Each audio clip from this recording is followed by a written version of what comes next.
Well, it's time to move on from this Michigan City park. It is really windy again. It's been windy the whole time I've moved into North Dakota. That's pretty typical for this time of year. So it just makes it so you really don't want to be outside. Although it's not that cold yet, I think it's only like 65, 70 for a high, which is very comfortable. But with the strong winds, it just makes you not want to be out here. So let's move on, let's do it.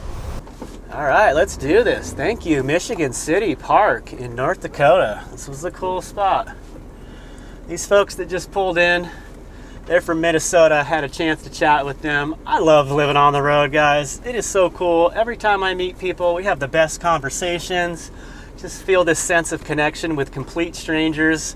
And, you know, it's just really neat. I'm always really open with what I do when I meet people. I always sense the curiosity. They're like, you know, what are you doing out here? You're kind of younger, not retired, traveling. So I fill them in on what I'm doing. A lot of times I'm not upfront about the YouTube thing, but, you know, as far as the seasonal work and traveling and maintaining on the road, and most of the folks I meet are very intrigued by it, and the smile on their face that comes up when I start telling them what I'm doing, it's a really neat thing. So let's go ahead and move out of here. Enough of that.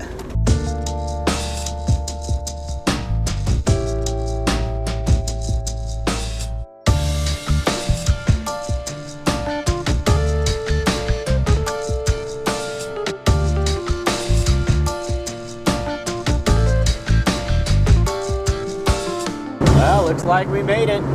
It is windy as heck. Drayton, North Dakota. Alrighty then.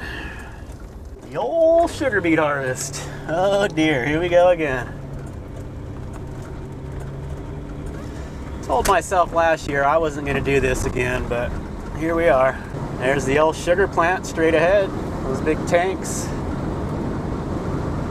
Full of sugar. Wow, not a lot of people at the campground yet. I'd assume they all be checking in next week. I'm here pretty darn early. They're hauling beets in already. See trucks. Drayton Campground. They got a new sign. Nice.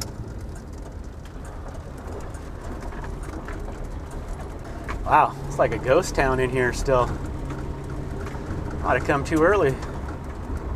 I'm gonna make my rounds, see who's here.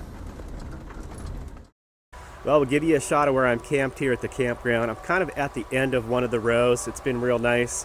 I am sharing the spot. I have a friend that's been pulling in behind me here. She's on day shift though, so it's been working out really good. This campground is a little close to the highway. That's Interstate 29. You could probably hear the trucks coming by. Other than that, it's pretty mellow. We'll give you a shot here. And we do have power at the site, so I run an extension cord from the power box over to my plug-in here. That works out really good. I'm using this mainly for my ceramic heater at night when it's a little chilly. Just got my little table set up here and chair. And we do have water at the site as well, which is really convenient. I picked up one of these RV filters. They work really good just to filter out some of the stuff in the water. And this is where I am here, nice and level.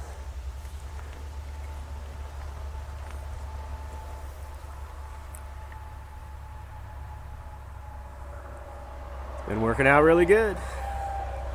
Well, it seems like we got a wide variety of rigs at the sugar beet harvest this year. Anywhere from someone camping in a Subaru Outback to vintage travel trailers to full-size school buses, Class A's, you name it, they're all here. This is a unique setup here. He's got the back end converted. He pulls a race car in there. He drives around with a souped-up Cadillac, pretty neat. My friends in their bus with the goat are here again this year, so it's been pretty cool. It's my buddy Jake here. He's recently got a cargo trailer. He's in a van as well, so he can drop off the trailer and just use the van to get to work. Of course, you can see me down at the end here. Seems like we got a good group this year at the sugar beet harvest. Of course, I'm not working with everyone here at the campground because I'm driving truck. I think there's just one other guy here that drives, and his wife works in the yard. So it's been pretty cool. I'm really enjoying the new experience of learning how to drive and interacting with the farmers. So this little building behind me is the comfort station. That's where the bathrooms and showers are. And they have a little room in back where you can just hang out, use the internet. They've got a TV and a Roku device so you can watch Netflix and stuff online. Pretty cool, so we'll go take a look at that. So coming in the back room here, this is kind of the little hangout spot they have for us. It's not much, but it is heated in here. So on a cold night, it's nice to have somewhere to come in. They've got a TV here hooked up to a device to watch Netflix and YouTube and stuff. And just kind of a little area here to sit. You can arrange these chairs however you want. One night had them circled up at people were playing cards. And then another little table over here, which I think is cool. They've been doing this the last few years. Kind of a little free pile. And then also in the other room, they have a little box with food. So there's a few people that show up here and some things are a little tight. So there's a food box in case you're waiting on your first paycheck, which is kind of neat. So that's that little area. And coming in the comfort station on this end, this is a little take one, need one.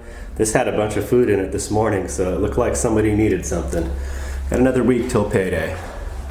And they'll usually have a little bit of coffee and cookies here going in the morning.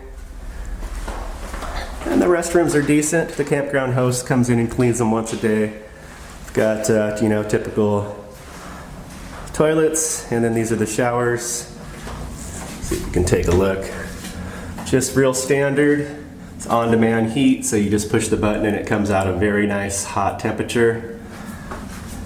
There is just 3 of them, and I think that's one of the reasons why they want only so many people in vans here, because if they hired all van people, these showers would be overrun after shift. So there's a nice combination of people with like Class A, so they can shower in their own RV.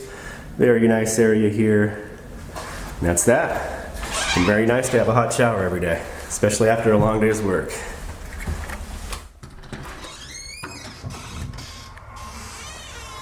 I do just want to mention that typically if you're driving truck for one of the farmers here at the Harvest, you don't stay at the typical work camping campground.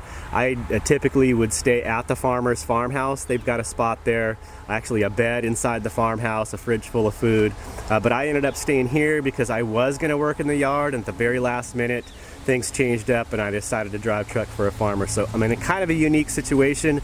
Typically if you came up here for the Harvest and wanted to drive truck for a farmer, you would have to do your own research and basically just show up here, find a farmer, and then once you've established that, maybe in the next future years, be able to come back and it be real smooth. So it was a little bit stressful. I kind of showed up here not knowing who or what I was going to do for work, but it all worked out for the best. So I just wanted to give that little bit of information there. Well, we got our shower in after work. Now it's time to go ahead and work on some meal prep, so I've got some food to eat for the next few days while I'm working. I picked up a little small crock pot. This is from Walmart. It was $10. It's a 1.5 liter. I think it's the smallest crock pot they make. It's not a 12-volt one. I have shore power here. You can see out my window there's an electrical box. So I have power in the van, so I can just plug this in to my little outlet.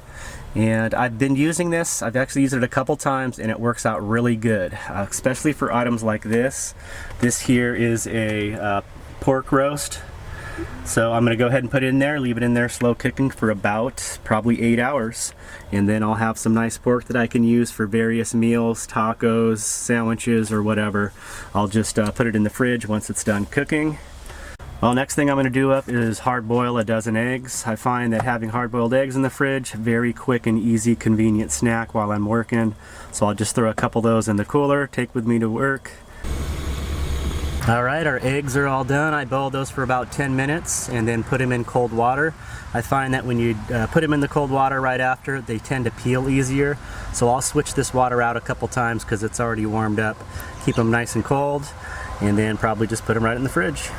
Okay, so for tonight we're going to do some pork tacos. This is some pork I actually cooked up in the slow cooker a couple days ago and put it in the fridge. So I just pulled it out, separated it a little bit, and then I'm going to put it in the cast iron skillet here.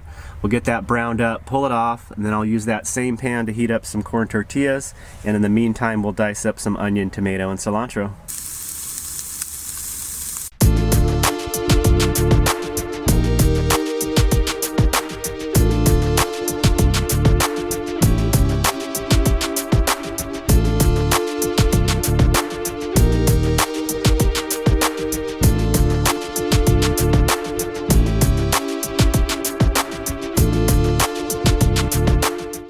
Alright, let's get one of these tacos ready.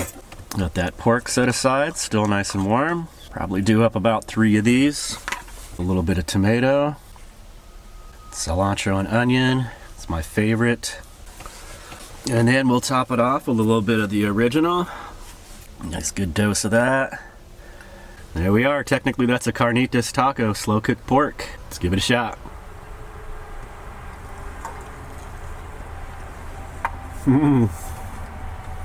Wow, that turned out amazing. That slow cooked pork really makes it. It's been a while since I've made tacos. Excuse me while I dig in.